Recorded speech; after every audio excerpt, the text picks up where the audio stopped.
Peti itu akhirnya terbuka, dan suara detak jantung yang terdengar dari dalamnya membuat semua orang di sana terdiam, karena mereka baru sadar bahwa yang mereka pegang adalah kekuasaan atas seluruh lautan. Sedangkan di lautan lain, mereka semua membaca surat izin yang diberikan Elizabeth dan menyadari kalau Beckett sudah menggunakan kekuasaannya untuk mendapatkan peti itu agar Beckett menjadi penguasa lautan. Di mana Elizabeth yang ingin agar Jack mengembalikan berkas itu, Jack malah meminta Elizabeth untuk merayunya dulu.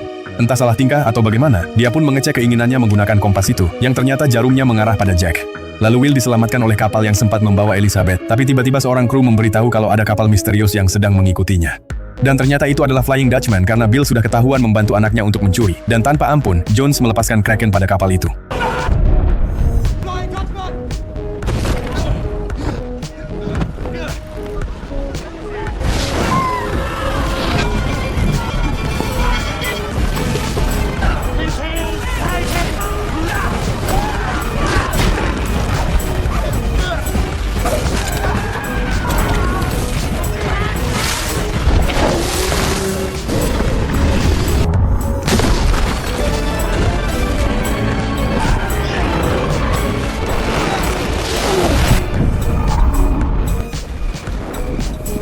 Setelah diberitahu kalau Will tidak ada di sini, Jones menyuruh anak buahnya untuk memenjarakan Bill dan merasa kalau dia sudah ditipu oleh Jack Sparrow. Mereka pun langsung pergi menuju Pulau Cruces.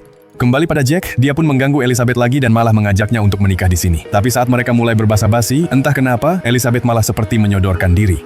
Tapi sayangnya Jack tidak jadi mengungkapkannya karena melihat tanda hitam di tangannya. Ditambah mereka juga sudah sampai pada tempat tujuan. Sesampainya di sana, Elizabeth kembali melihat kompas yang menuju ke arah Jack lagi, yang membuatnya pun merasa kalau ini sudah rusak. Akhirnya Jack melihatnya kalau jarumnya juga mengarah pada Elizabeth, dan dia pun menyuruh Norrington untuk menggali tempat duduknya. Dan di saat yang bersamaan, Jones melihat kalau Jack sudah sampai lebih dulu, ditambah dia tidak bisa menginjakan kakinya di daratan, akhirnya dia menyuruh semua krunya untuk menyelam. Setelah berhasil menemukan peti itu, Jack mengambil kotak tersebut dan mereka mendengar ada suara detak jantung berbunyi.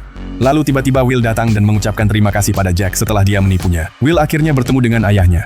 Lalu Will yang akan menusuk jantung itu, dia pun dihentikan oleh Jack karena jika Jones mati, tidak ada yang dapat mengendalikan Kraken. Lalu Will kembali melawannya karena ayahnya kini sedang menjadi budak. Ditambah Norrington juga menginginkan peti itu karena agar hidupnya kembali menjabat di Angkatan Laut, di mana perang kepentingan pun terjadi.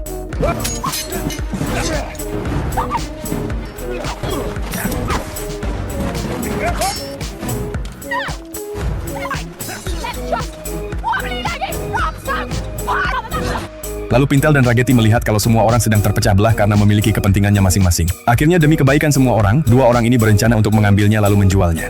Saat Jack tersudut oleh mereka, dengan cerdiknya dia mengadu domba kalau yang sudah menghancurkan hidupnya Norrington adalah Will, bahkan sampai merebut orang yang dicintainya. Dia pun menjadi marah dan menyetujui omongan Jack. Saksikan part selanjutnya hanya di Kilas Film.